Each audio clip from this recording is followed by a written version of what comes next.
Hi hello ನಮಸ್ಕಾರ. ಸ್ವಾಗತ ಸುಸ್ವಾಗತ ದಿವ್ಯಾಗೌಡ ಯೂಟ್ಯೂಬ್ ಚಾನಲ್ಗೆ. ಎಲ್ಲರೂ ಹೇಗಿದ್ದೀರಾ? ಐ ಹೋಪ್ ಎಲ್ಲರೂ ಚೆನ್ನಾಗಿದ್ದೀರಾ ಅಂದ್ಕೊಂಡಿದ್ದೀನಿ. ಇವತ್ತಿನ ವ್ಲಾಗ್ ಏನಪ್ಪ ಅಂದರೆ ಬೀನ್ಸು, ಹೀರೆಕಾಯಿ ಮತ್ತು ಹೂಕೋಸು ಹಾಕಿ ಬಸ್ಸಾರು ಮಾಡೋದು ಹೇಗೆ ಅಂತ ತಿಳಿಸ್ಕೊಡ್ತೀನಿ ಬನ್ನಿ. ನೋಡಿ ಫ್ರೆಂಡ್ಸ್, ಈಗ ನಾವು ಬಸ್ಸಾರಿಗೆ ಬೇಕಾಗಿರೋ ಸಾಮಗ್ರಿಗಳು ಈ ಥರ ಇರುತ್ತೆ. ತರಕಾರಿಗಳು ನಾವು ಆಲ್ರೆಡಿ ಮೂರೂ ತೊಳೆದಿಟ್ಕೊಂಡಿದ್ದೀವಿ. ನೋಡಿ, ಬೀನ್ಸು ಮತ್ತು ಹೀರೆಕಾಯಿ ಮತ್ತು ಹೂಕೋಸು ಆಲ್ರೆಡಿ ನಾವು ತೊಳೆದಿಟ್ಕೊಂಡಿದ್ದೀವಿ. ಮೊದಲಿಗೆ ಬೀನ್ಸ್ ಒಂದು 300 ಗ್ರಾಮ್ ಆಗೋಷ್ಟು ಹಾಕ್ಕೋಬೇಕು. ನೆಕ್ಸ್ಟು ಹೀರೆಕಾಯಿ ಒಂದು 1/4 kg ಆಗೋಷ್ಟು ತೊಗೊಂಡಿದ್ದೀವಿ. ಮತ್ತು ಹೂಕೋಸು ಒಂದು ಹೂಕೋಸಲ್ಲಿ ಒಂದು ಅರ್ಧ ಭಾಗದಷ್ಟು ಹಾಕ್ಕೋಬೇಕು. ಮತ್ತು ತೊಗರಿಬೇಳೆ ಒಂದು 100 ಗ್ರಾಮ್ ಆಗೋಷ್ಟು, ಮತ್ತು ಅವರೆಬೇಳೆ ಒಂದು 100 ಗ್ರಾಮ್ ಆಗೋಷ್ಟು ನಾವು ಬೇಯಿಸೋಕೆ ಇಟ್ಕೋಬೇಕು. ಈಗ ಹುರ್ಕೊಳ್ಳೋದಕ್ಕೆ ಏನೇನು ಬೇಕು ಸಾಮಗ್ರಿಗಳು ಅಂತ ಹೇಳ್ತೀನಿ ನೋಡಿ. ಎಣ್ಣೆ ಒಂದು 3-4 ಸ್ಪೂನ್ ಆಗೋಷ್ಟು ಬೇಕು. ಮತ್ತು ಒಂದು ದೊಡ್ಡ ಗಾತ್ರದ ಈರುಳ್ಳಿ ಒಂದು, ಮತ್ತು ಮೀಡಿಯಮ್ ಸೈಜ್ ಟೊಮೆಟೊ 2, ಮತ್ತು 2 ಗಡ್ಡೆ ಆಗೋಷ್ಟು ಬೆಳ್ಳುಳ್ಳಿ, ಮತ್ತು ಜೀರಿಗೆ 1 ಸ್ಪೂನು, ಮತ್ತು ಕೊತ್ತಂಬರಿ ಸೊಪ್ಪು, ಮತ್ತು ರುಬ್ಕೊಳ್ಳೋದಕ್ಕೆ ಒಂದು ತೆಂಗಿನಕಾಯಿ ಒಂದು ಅರ್ಧ ಹೋಳೋಷ್ಟು. ಇದು ಬಂದು ಬಸ್ಸಾರು ಪಲ್ಯಗೆ ಯಾವ್ಯಾವುದು ಸಾಮಗ್ರಿಗಳು ಬೇಕು ಅಂತ ಹೇಳ್ತೀನಿ ನೋಡಿ. ಈರುಳ್ಳಿ ಒಂದು ದೊಡ್ಡ ಗಾತ್ರದ್ದು, ಮತ್ತು ಒಂದು 8ರಿಂದ 10 ಒಣಗಿನ ಮೆಣಸಿನ್ಕಾಯಿ, ಮತ್ತು ಬೆಳ್ಳುಳ್ಳಿ ಒಂದು 10ರಿಂದ 15, ಮತ್ತು ಕೊತ್ತಂಬರಿ ಸೊಪ್ಪು ಸ್ವಲ್ಪ ಅಷ್ಟೆ. ಮೊದಲಿಗೆ ನಾವು ನೀರು ಆಲ್ರೆಡಿ ಬಿಸಿನೀರು ಕಾಯಿಸಿ ಮೊದಲೇ ಇಟ್ಟಿದ್ದೀವಿ. ಸೊ ಇವಾಗ ನೋಡಿ ಈ ಥರ ಕಾದಿದೆ. ಇವಾಗ ನಾವು ಬೇಳೆ ಹಾಕಬೇಕು. ತೊಗರಿ ಬೇಳೆ ನಾವೇನು ಹೇಳಿದ್ವಲ್ಲ, ತೊಗರಿ ಬೇಳೆ ಹಾಕು. ನೆಕ್ಸ್ಟು ಮತ್ತು ಅವರೆಬೇಳೆ ಒಂದು ಸ್ವಲ್ಪ ಹಾಕ್ಬಿಡು. ನೆಕ್ಸ್ಟು ಬೀನ್ಸ್ ಹಾಕಿ ಒಂದು ಸ್ವಲ್ಪ ಹೊತ್ತು ಬೇಯಿಸೋಕ್ಕಿಡೋಣ. ನೋಡಿ, ಈಗ ಒಂದು ಕುದಿ ಬಂದಿದೆ. ಇವಾಗ ನೆಕ್ಸ್ಟ್ ಇದಕ್ಕೆ ಹೀರೆಕಾಯಿ ಏನು ಹಚ್ಚಿಟ್ಕೊಂಡಿದ್ದೀವಲ್ಲ ಅದು ಹಾಕ್ಬೇಕೀಗ. ನೆಕ್ಸ್ಟ್ ಹೂಕೋಸು ಅಷ್ಟೇ ನಾವು ಚೆನ್ನಾಗಿ ತೊಳೆದಿಟ್ಕೊಂಡಿದ್ದೀವಲ್ಲ, ಸೊ ಅದನ್ನು ಹಾಕ್ಬಿಟ್ಟು ಉಪ್ಪು ರುಚಿಗೆ, ನಮಗೆ ಎಷ್ಟು ರುಚಿಗೆ ಬೇಕೋ ಅಷ್ಟು ನಾವು ಕಲ್ಲುಪ್ಪು ಹಾಕ್ಕೊತಿದ್ದೀವಿ ನೋಡಿ. ನಾವು ಉಪ್ಪು ಹಾಕ್ಬಿಟ್ಟು ಒಂದು ವಿಜಿಲ್ ಕೂಗಿಸ್ಕೊಳ್ಳಿ ಸಾಕು, ಜಾಸ್ತಿ ಬೇಡ. ಉಪ್ಪು ಹಾಕಿದ್ಮೇಲೆ ಒಂದು ಸ್ವಲ್ಪ ಹಿಂಗೆ ತಿರುಗಿಸ್ಕೊಟ್ಬಿಟ್ಟು ಇವಾಗ ಒಂದು ಕುಕ್ಕರ್ ವಿಜಿಲ್ ಮುಚ್ಚಿಬಿಟ್ಟು ಒಂದು ವಿಜಿಲ್ ಕೂಗಿಸ್ಕೊಳ್ಳೋಣ. ಇದು ಬೇಯೋಷ್ಟರಲ್ಲಿ ನಾವು ನೆಕ್ಸ್ಟು ಮಿಕ್ಸಿಗೆ ಏನು ಹಾಕ್ಕೊಂಡು ರುಬ್ಕೋಬೇಕು ಅದು ರುಬ್ಕೊಳ್ಳೋಣ ಬನ್ನಿ. ಈಗ ಬಸ್ಸಾರಿಗೆ ಹುರ್ಕೊಳ್ಳೋದಕ್ಕೆ ಒಂದು ಬಾಣಲಿ ಇಟ್ಕೊಂಡಿದ್ವಿ. ಈಗ ಒಂದು ಸ್ವಲ್ಪ ಎಣ್ಣೆ ಹಾಕಬೇಕು. ಹುರ್ಕೊಳ್ಳೋಕೆ ಒಂದು 3-4 ಸ್ಪೂನ್ ಎಣ್ಣೆ ಹಾಕಿ ಸ್ವಲ್ಪ ಕಾಯಿಲಿ. ಸ್ವಲ್ಪ ಮೀಡಿಯಮ್ ಫ್ಲೇಮಲ್ಲಿ ಇಟ್ಕೊಳ್ಳಿ. ಎಣ್ಣೆ ಕಾದಿದೆ. ಇದಕ್ಕೆ ಒಂದು ದೊಡ್ಡ ಗಾತ್ರದ ಈರುಳ್ಳಿ ನಾವೇನು ಹೇಳಿದ್ವಿ ಅದನ್ನು ಹಾಕ್ಕೊಂಡು ಸ್ವಲ್ಪ ಗೋಲ್ಡನ್ ಬ್ರೌನ್ ಬರೋವರೆಗೂ ನಾವು ಹುರ್ಕೋಬೇಕು. ಈಗ ಬೆಳ್ಳುಳ್ಳಿ ಹಾಕ್ಕೊತಿದ್ದೀವಿ ನಾವು. ಈಗ ಬೆಳ್ಳುಳ್ಳಿ ಒಂದು ಸ್ವಲ್ಪ ಫ್ರೈ ಆಗಿದೆ. ಈಗ ಇದಕ್ಕೆ ಒಂದು ಸ್ಪೂನ್ ಆಗೋಷ್ಟು, ದೊಡ್ಡ ಸ್ಪೂನ್ ಆಗೋಷ್ಟು ಜೀರಿಗೆ ಹಾಕ್ಕೋಬೇಕು. ಹಾಕ್ಕೊಂಡು ಸ್ವಲ್ಪ ತಿರುಗಿಸ್ಕೊಳ್ಳಿ. ಮೀಡಿಯಮ್ ಸೈಜ್ 2 ಟೊಮೆಟೊ ಅಂತ ಹೇಳಿದ್ವಲ್ಲ, ಇವಾಗ ಇದಕ್ಕೆ ಹಾಕ್ಕೋಬೇಕು. ನಾವು ಇಟ್ಟಿದ್ದೀವಿ. ಇವಾಗ ಇದಕ್ಕೆ ಹಾಕ್ಕೊಂಡು ಸ್ವಲ್ಪ ಫ್ರೈ ಮಾಡ್ಕೋಬೇಕು. ನೋಡಿ, ಈಗ ಟೊಮೆಟೊ ಸ್ವಲ್ಪ ಫ್ರೈ ಆಗಿದೆ. ಈಗ ನಾವು ಆಗಲೇ ಹೇಳೋದು ಮರ್ತ್ಬಿಟ್ಟಿದ್ವಿ. ಇವಾಗ ಹುಣಸೆಹಣ್ಣು ಒಂದು ಸ್ವಲ್ಪ ಹಾಕ್ಕೋಬೇಕು. ಹಾಕ್ಕೊಂಡು ಒಂದು ಸ್ವಲ್ಪ ತಿರುಗಿಸ್ಕೊಟ್ಬಿಟ್ಟು ಸ್ವಲ್ಪ ಹುಣಸೆಹಣ್ಣು ಒಂದು ಸ್ವಲ್ಪ ಬೆಳಕುವಾಗೋಷ್ಟವರೆಗೂ ಸಾಕು. ಮತ್ತು ಇವಾಗ ನಾವು ಆಗಲೇ ಹೇಳಿಲ್ಲ ಸಾಂಬಾರು ಪುಡಿ ಹಾಕಬೇಕು ಅಂತ. ಸೊ ಇವಾಗ ಸಾಂಬಾರು ಪುಡಿ ಒಂದು 2.5 ಸ್ಪೂನ್ ಆಗೋಷ್ಟು ಹಾಕ್ಕೊಳ್ಳಿ.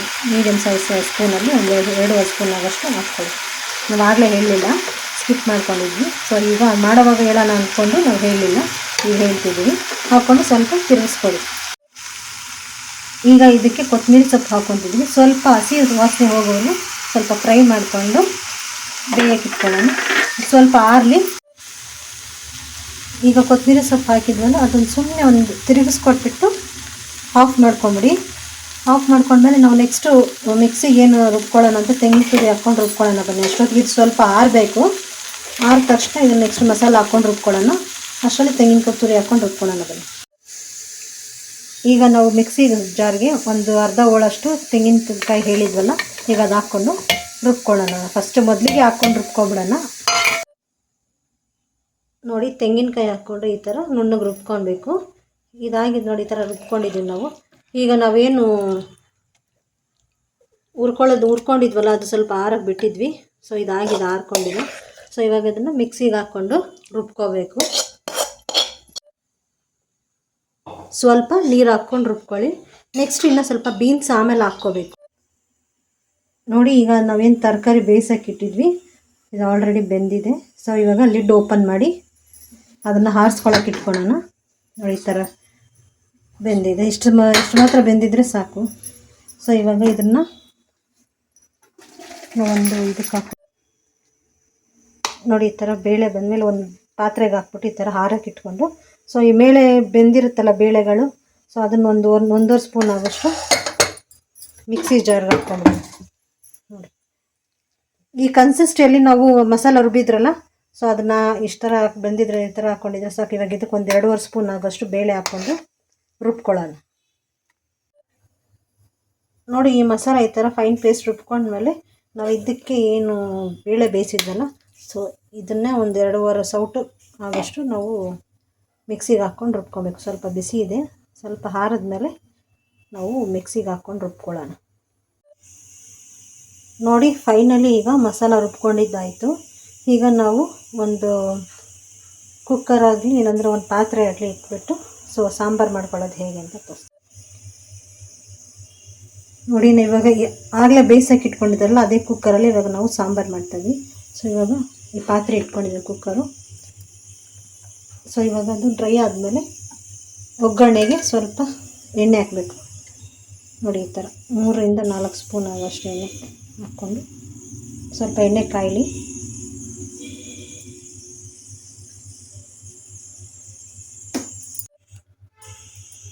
ನೋಡಿ ಈಗ ಎಣ್ಣೆ ಕಾದಿದೆ. ನಾವು ಇವಾಗ ಇದಕ್ಕೆ ಸಾಸಿವೆ ಹಾಕ್ಕೊಳ್ಳೋಣ. ಸಾಸಿವೆ ಸ್ವಲ್ಪ ಚಿಟ್ಲಿಬೇಕು. ನಾವೀಗ ಸಾಸಿವೆ ಚಿಟ್ಲಿದ್ದಾಯ್ತು. ಸೊ ಈಗ ಕರ್ಬೇವಿನ ಸೊಪ್ಪು ಹಾಕ್ಕೊಳ್ಳೋಣ. ನೋಡಿ ಕರ್ಬೇವಿನ ಸೊಪ್ಪು ಹಾಕ್ತೀನಿ. ಈಗ ನಾವು ಇದಕ್ಕೆ ಏನು ರುಬ್ಬಿಟ್ಕೊಂಡಿದ್ವಿ ಮಸಾಲ, ಸೊ ಇದನ್ನು ಇದಕ್ಕೆ ಆ್ಯಡ್ ಮಾಡೋಣ. ನೋಡ್ಕೊಳ್ಳಿ ಸ್ವಲ್ಪ ಎದುರುತ್ತೆ. ನೋಡಿ ಈಗ ನಾವು ಅದೇನು ತರಕಾರಿ ಬೇಯಕ್ಕೆ ಇಟ್ಟಿದ್ವಲ್ಲ ನೀರು, ಸೊ ಅದೇ ನೀರನ್ನ ನಾವು ಇದಕ್ಕೆ ಇವಾಗ ಆ್ಯಡ್ ಮಾಡ್ತಾಯಿದ್ದೀವಿ. ಸೊ ನೋಡಿ ಈ ಥರ ಹಾಕ್ಕೊಳ್ಳಿ. ನೋಡಿ ಈ ಥರ ಆದಮೇಲೆ ಸ್ವಲ್ಪ ತಿಕ್ಕಾಗಿದೆ. ನಿಮ್ಗೆ ಸ್ವಲ್ಪ ತೆಳು ಬೇಕಾದ್ರೆ ತೆಳು ಮಾಡ್ಕೊಳ್ಳಿ. ನಮಗೂ ಇನ್ನು ಸ್ವಲ್ಪ ತೆಳು ಬೇಕು, ಯಾಕಂದರೆ ಇದು ನಾವು ಮಾಡ್ಕೊತಿರೋದ್ರಿಂದ 6ರಿಂದ 7 ಜನಕ್ಕಾಗಷ್ಟು ಸ್ವಲ್ಪ ತಿಕ್ಕಾಗಿದೆ. ಸೊ ಅದಕ್ಕೆ ನಾವಿನ್ನೂ ಸ್ವಲ್ಪ ನೀರು ಆ್ಯಡ್ ಮಾಡ್ಕೊತಿದ್ವಿ.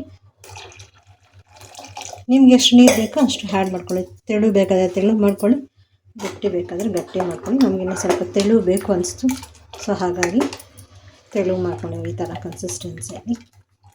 ಸೊ ಫ್ಲೇಮ್ ಬಂದು ಹೈ ಫ್ಲೇಮಲ್ಲೇ ಇಡಿ, ಸ್ವಲ್ಪ ಕುದಿ ಬರೋವರೆಗೂ ಹೈ ಫ್ಲೇಮಲ್ಲಿ ಇಡಿ. ನಾವು ಕುದಿಯೋಕೆ ಇಟ್ಟಿದ್ದೀವಿ.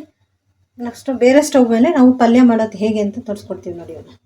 ಇದಕ್ಕೆ ಒಂದು 2-3 ಸ್ಪೂನ್ ಆಗೋಷ್ಟು ಎಣ್ಣೆ ಹಾಕ್ಕೋಬೇಕು ಪಲ್ಯ ಮಾಡೋದಕ್ಕೆ. ಸೊ ಎಣ್ಣೆ ಕಾದಬೇಕು.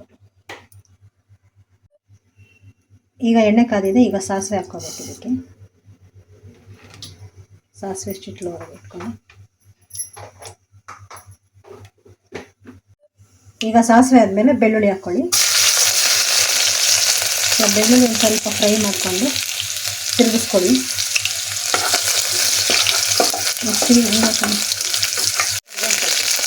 ಈಗ ಕರ್ಬೇವು ಸೊಪ್ಪು ಹಾಕ್ಕೊಳ್ಳಿ. ಈಗ ನೆಕ್ಸ್ಟ್ ಹಂಗೆ ಈರುಳ್ಳಿ ಹಾಕ್ಕೊಳ್ಳಿ. ಲೋ ಫ್ಲೇಮಲ್ಲಿ ಇಟ್ಕೊಳ್ಳಿ. ಈಗ ಈರುಳ್ಳಿ ಹಾಕೊಂಡು ಸ್ವಲ್ಪ ತಿರುಗಿಸ್ಕೊಳ್ಳಿ. ನೆಕ್ಸ್ಟ್ ಇದಕ್ಕೆ ನಾವು ಒಣಮೆಣಸಿನ್ಕಾಯಿ ಏನು ಹೇಳಿದ್ವಲ್ಲ ಒಂದು 8ರಿಂದ 10, ಸೊ ಆ ಮೆಣಸಿನ್ಕಾಯಿ ಹಾಕ್ಕೊಂಡು ಸ್ವಲ್ಪ ತಿರುಗಿಸ್ಕೊಳ್ಳಿ.